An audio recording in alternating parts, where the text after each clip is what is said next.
watercolor glue and salt. I forgot that on my last title.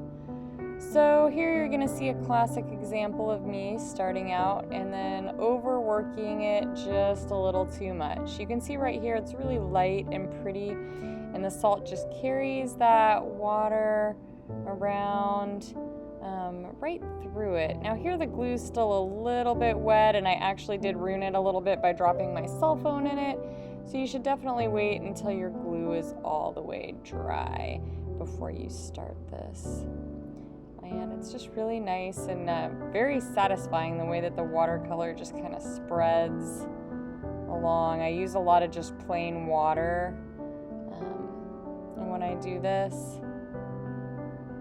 And yeah, it's just nice to listen to a book on tape or listen to music.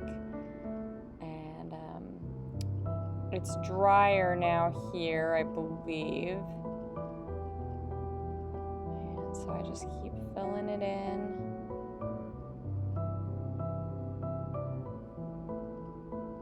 And I'm really not sure about the texture. I kind of like to pick things apart, so I'm having a hard time now that it's finished not picking the salt off of it, so I might need to find something that I can seal it with, or I just need to give it to someone who won't pick all the salt off of it.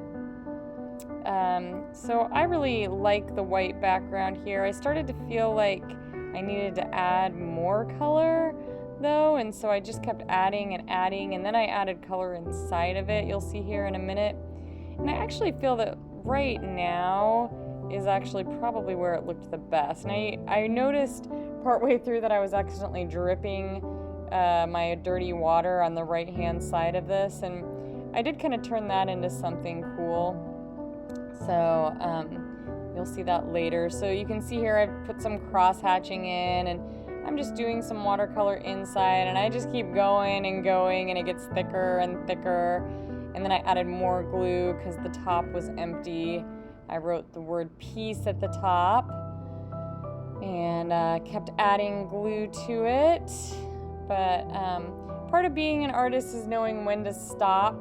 And now that I've done this, I'm going to try it again with some different materials, and I'll keep you posted on what those secret materials are.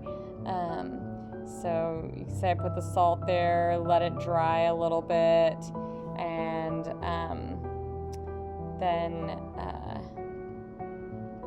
you'll see I'm coming back, and I'm going to do some more painting. Let it dry a couple hours there before I came back.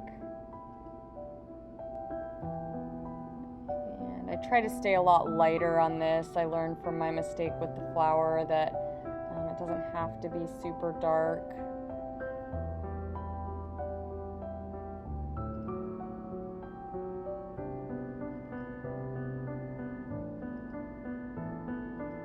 And you can see I'll put the dark paint in like that, and then I'll clean my brush and just use water and then kind of spread it just with the water, and that kind of gives it a nice fade out.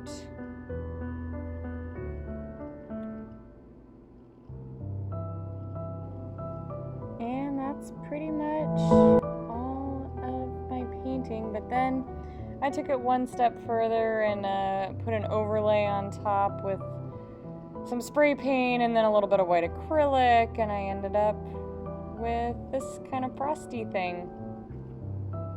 So take your time, do your best, and stay creative. I wanted to fade it into purple there for a minute.